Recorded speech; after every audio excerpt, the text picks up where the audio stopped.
Salut à toi, ravi de te retrouver dans l'épisode numéro 205. Aujourd'hui, on parle de course à pied et je vais revenir un petit peu sur ce que je t'ai parlé la semaine dernière sur les filières énergétiques. Donc si tu n'as pas regardé cette vidéo-là, tu peux la retrouver dans la playlist course à pied ou endurance, je crois. Et aujourd'hui, je vais te donner les facteurs, les éléments importants pour performer en course à pied, pour progresser en course à pied, grâce notamment aux effets de l'intensité. Alors la semaine dernière, pour faire une petite récap, je t'avais parlé du système anaérobie et du système aérobie, d'accord? Et je t'avais dit en fait que dans tes entraînements, il fallait que tu mettes trois choses en place: la capacité aérobie, la puissance aérobie et la capacité anaérobie, d'accord? Donc juste avant de te parler justement de pourcentage de travail, eh bien ce que tu vas faire, c'est en bas à droite de la vidéo.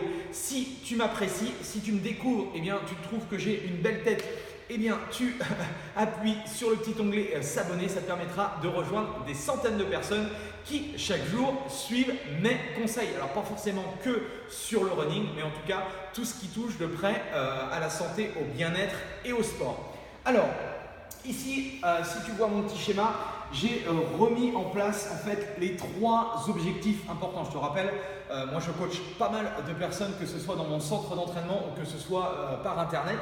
Et je me focalise sur ces trois éléments phares: ma capacité aérobie, la VMA, c'est-à-dire la puissance aérobie, VMA ça veut dire vitesse maximale aérobie, et sur la capacité anaérobie.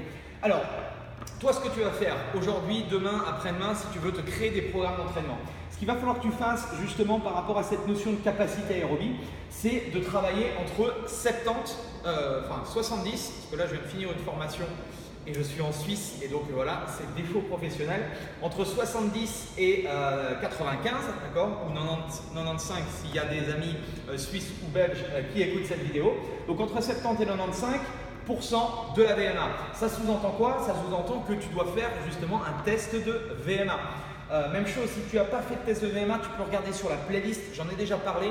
Des tests sous-maximaux si tu n'es pas sportif, si tu n'as pas l'habitude de t'entraîner, et des tests maximaux si tu as l'habitude de faire de la course à pied. Eh bien, tu peux t'amuser à faire un test de VMA et ensuite de travailler dans cette zone-là. D'accord? Donc ça, c'est la première chose. La deuxième chose, si tu veux améliorer ta VMA, améliorer ta puissance aérobie, eh bien, ta puissance maximale aérobie, l'idée, ça va être de travailler sur des pourcentages très élevés. On va se situer aux alentours de 90 à 110% de ta VMA. Et ensuite, et tu vas voir que ces deux éléments-là, on va être plus ou moins dans les mêmes ordres d'idées en termes d'intensité. Là, on va pouvoir se situer à 95-110%. Et bien sûr, en fonction des personnes qu'on entraîne et du niveau de performance de chacun, on peut bien sûr aller un peu plus haut que cette notion de 110%. Bref, je pense que c'était important pour moi de te donner en fait des pourcentages de travail. Tu sais que maintenant tu dois te situer pour travailler la capacité aérobie entre 70 et 95, la VMA et la capacité anaérobie, on va dire entre 90 et 110%. Donc voilà, je te laisse cogiter par rapport à ça. Si tu as aimé cette petite vidéo, n'hésite pas à la liker. Si tu as des questions complémentaires pour que je continue justement à t'apprendre, à justement te permettre de pouvoir te créer tes séances d'entraînement et que tu t'améliores en course à pied, eh bien n'hésite pas à me le poser. Si tu souhaites également que je t'accompagne dans ta progression, eh bien tu peux m'envoyer un petit message pour que on voit comment je t'explique un petit peu comment je travaille en coaching. Alors je sais pas, je suis pas souvent, je suis moi sur Dijon, je suis sur la Suisse, je me déplace un petit peu partout, donc généralement je travaille via webconférence et via programme en ligne. Donc si ça t'intéresse, tu peux m'envoyer un petit message. En tout cas, merci à toi. Moi je te retrouve demain pour un nouveau challenge, de nouveaux conseils, et on se dit à demain. Salut!